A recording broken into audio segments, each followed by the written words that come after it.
بسم الله الرحمن الرحيم لا حول ولا قوة إلا بالله العلي العظيم الحمد لله رب العالمين وصلى الله على سيدنا ونبينا أبي القاسم المصطفى محمد وآله الطيبين الطاهرين لا سيما بقية الله في الأرضين اللهم أخرجني من ظلمات الوهم وأكرمني بنور الفهم اللهم افتح علينا أبواب رحمتك وانشر علينا خزائن علومك برحمتك يا أرحم الراحمين. Alhamdulillah, we have tawfiq to continue our study of glimpses of Nahj al-Balaghah by Ayatollah Mutahhari. Today we start the 6th section of the book, which is on Maw'idha and Hikmah, preaching and wisdom. In Islamic literature, whether it be in Arabic, in Farsi, in Urdu, in Turkish, which are the main languages of Muslims in many centuries, we have great emphasis on spirituality. Alhamdulillah, we have lots of things about morality, lots of encouragement to be moral, to be pious, especially in the Quran, in the sayings of the Prophet and Ahlul Bayt, great scholars, great companions. You find lots of things that are directly helping us with our spirituality. But we don't have something similar to Nahj al-Balaghah. After the Quran and prophetic hadith, Nahj al-Balaghah is very special. Of course, this is not a surprise because Imam Ali is brought up by the Prophet and educated by the Prophet and is a true follower of the Quran. So he is someone that is inspired by Quran and the Prophet. So it's not a surprise.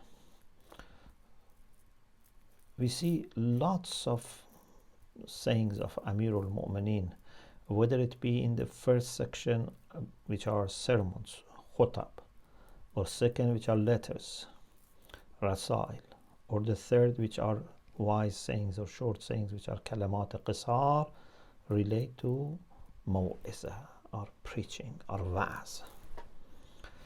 Ayatollah Mutahhari has a comparison between Nahj al-Balaghah and some of the Arabic poems that are very good, but big difference.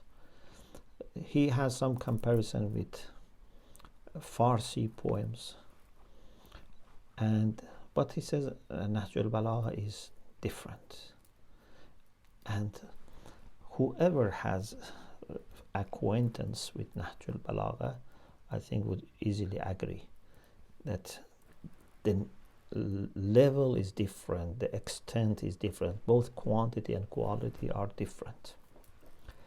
But before we go to some detailed discussion about some of the spiritual preachings of Amir al-Mu'mineen, some of his mawa'idh, let's see what's the difference between maw'idha and hikmah. Both are very, very important. Allah subhanahu wa ta'ala says in the Quran, "Ud'u ila sabil rabbika bil hikmati wal maw'idhati al hasanah wajadilhum billati hiya ahsan." Call towards the path and way of your Lord with hikmah, wisdom. We need wisdom to understand how to present this call, this invitation to others. وَالْمَوْعِظَةِ الْحَسَنَةِ, beautiful maw'idha, beautiful preaching with politeness, with manners,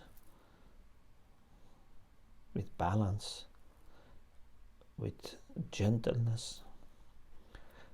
وَجَادِلْهُمْ بِالَّتِي هِيَ أَحْسَنُ, and if dispute arises, if they don't want to accept, or they want to be discussing and maybe later they want to accept, anyway, sometimes there may be a need for jadal, a kind of discussion.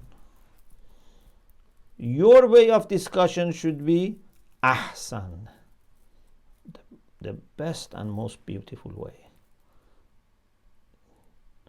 When you are calling towards Allah, everything you do and you say, including the way you discuss and argue, should be the best, the most beautiful.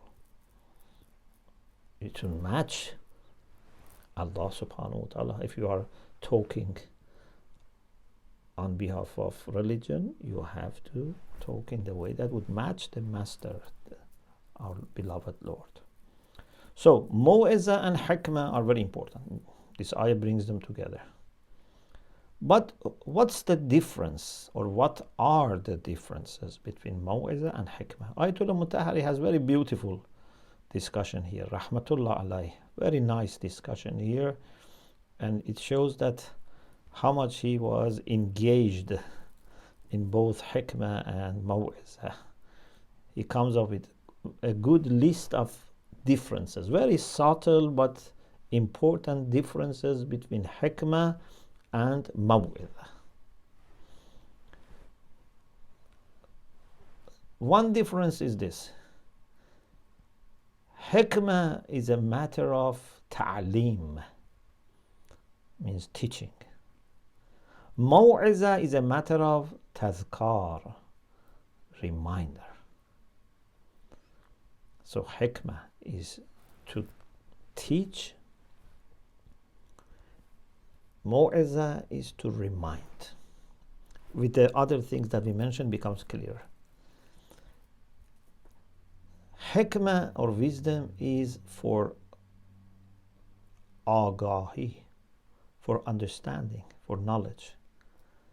Maw'izah is for bidari, awakeness. So ta'aleem, tazkar, teaching, reminding. Then agahi, knowledge, understanding, information. But here, awakeness, bidari. Hikmah is to fight ignorance. Maw'izah is to fight heedlessness, ghafla. Maybe he knows, he needs reminder. So therefore, heedlessness is to fight. Hikmah gives you something new. Maw'izah reminds you. So he says, Hikmat yad midahad, teaches you. Maw'izah yadavari mikonad, reminds you. Hikmah adds to your mental capital. Maw'izah helps your mind to benefit from what it has, to utilize what is already stored in your mind. This is Maw'izah. Hikmah is a light. Maw'izah is to open the eyes for benefiting from this light, for seeing. Hikmah is for thinking. Maw'izah is for to come to self-realization. Hikmah is the language of the intellect. Maw'izah is the message for the soul, for the spirit. Therefore, Maw'izah is very much dependent also on the one who is giving Maw'izah. Hikmah, you can take it from every person. Even our hadith says, خُذُوا الْحِكْمَةَ وَلَوْ مِنْ أَهْلِ النِّفَاقِ. Even from hypocrites, learn hikmah. If they have some wise ideas, maybe they are not hakim, please be careful. In discussion about hikmah, we have said this many times. Only pious people can be hakim. People who are not selfish can be hakim. But having wise ideas is possible that someone has learned it from other people. By chance, by accident, anyway. Therefore, it's خُذُوا الْحِكْمَةَ وَلَوْ مِنْ أَهْلِ النِّفَاقِ. Or hadith says, الْحِكْمَةُ ضَالَّةُ الْمُؤْمِنِ أَيْنَمَا وَجَدَهَا أَخَذَهَا. Hikmah is what a mu'min is looking for. Like, you had something, you lost it. You're looking for it everywhere. Anywhere you find it, it belongs to you. Take it. This is hikmah. But maw'izah very much depends on wa'iz, on the preacher.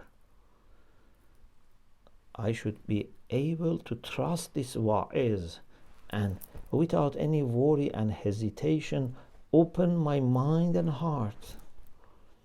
Sometimes I can open my mind, but I am reserved about this person. I don't know this person. This person cannot be a good mu'izzagar or wa'iz, a good preacher for me. I need someone that I can trust. Therefore, he says, the personality and character of preacher is very important, unlike hikmah. In hikmah, strangers also can communicate. But in maw'izah, it is like light or like, electricity, like power going from one source to the other source. It's one way. It's not communication from both sides. And one has to have something to give, to pass on. Therefore, it is said, if maw'izah comes from the heart, goes to the heart. In Farsi we say, اگر از جان برون آید نشیند لاجرم بر دل. If it comes from your soul and spirit, definitely it would settle in the heart of listeners. Or الكلام إذا خرج من القلب دخل في القلب وإذا خرج من اللسان لم يتجاوز الآذان. If words come from heart, go into the heart. If they come just from the tongue, they would just remain in the ears. They would not go further. They would not go to the heart of that person. Maybe by chance it's possible. If someone thinks that the speaker is a good person, maybe listens and benefits, even if the speaker has not benefited. But most of the time, if the speaker doesn't believe in what he says, it wouldn't have impact on the others, especially if they think the same way. If they have a good opinion about this speaker, maybe they listen and benefit. Therefore, on the day of judgment, a great loss and hasra, regret, would be for someone who has told people something good and they acted upon it and benefited, and he didn't act upon those things himself. So it's possible. But if they know that what he says he doesn't believe, it's very, very unlikely. But if they have positive opinion, it's possible. But if he is really committed, even normal things that someone says, some of ulama we have seen, they say normal things and people cry. Other people, maybe they have to speak 1 hour to affect people, to soften their heart. But some of very spiritual ulama, just they say normal things that everyone knows, but it's always as a reminder, and people are very much affected. So this was the difference between hikmah and maw'izah. Let us also make a distinction between maw'izah and khitab. Maw'izah, maybe the best thing in English is preaching. And what at least I know is preaching. But hopefully with the discussion we had so far, you understand that what we mean by preaching. Khitaba means to give, lecture, to deliver a sermon.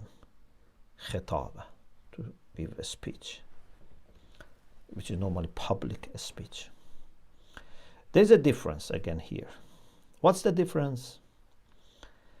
Khitaba is normally in order to raise the emotions, to excite the listeners, the audience.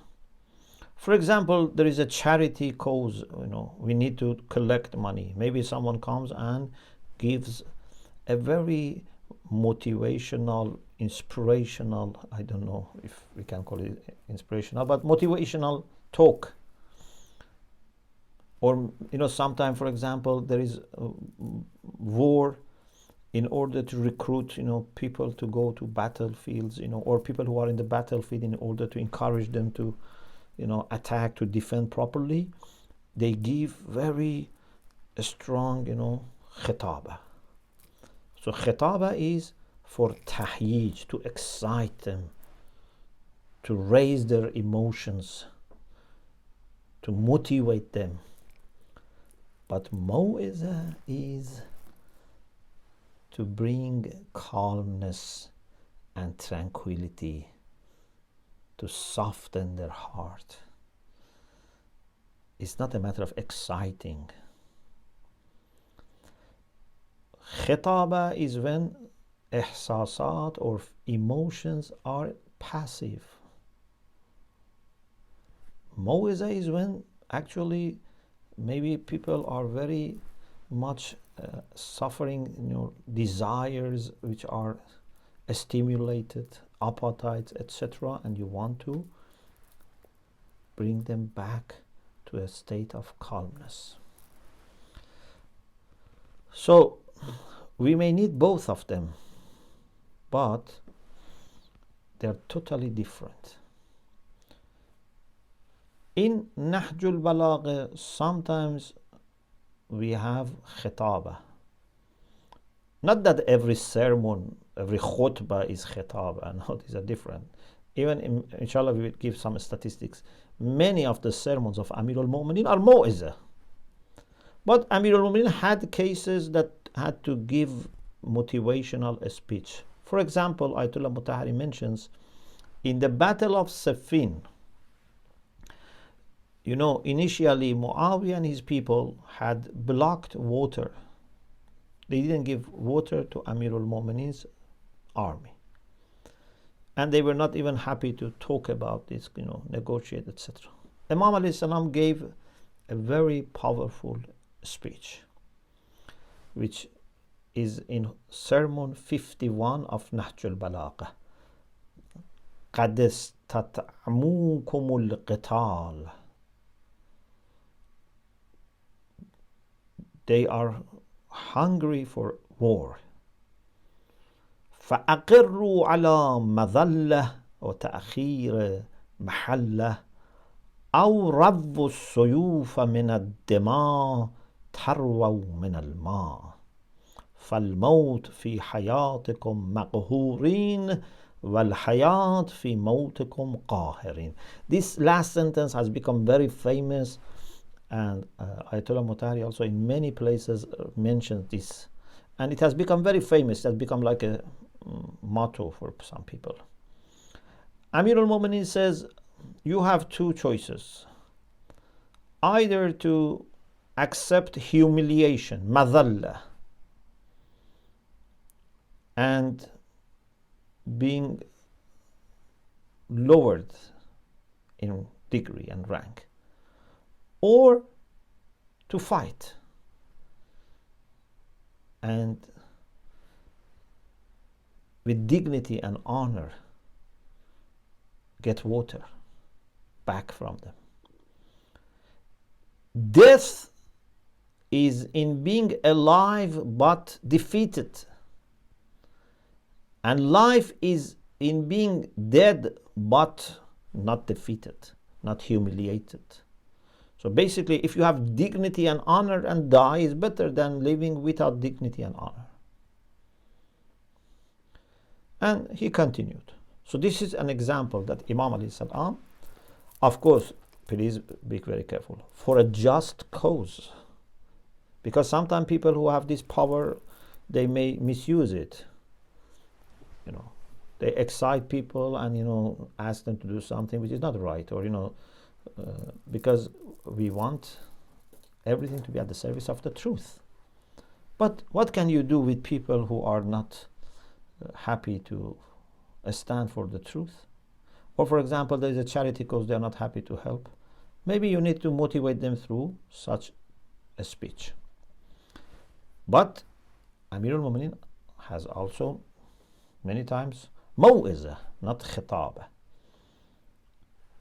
And especially remember,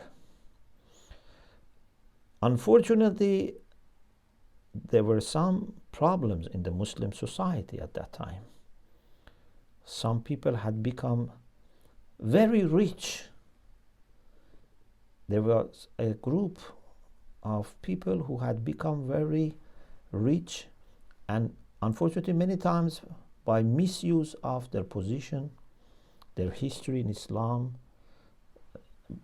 they tried to have a privilege, and unfortunately the third caliph was giving them some privilege.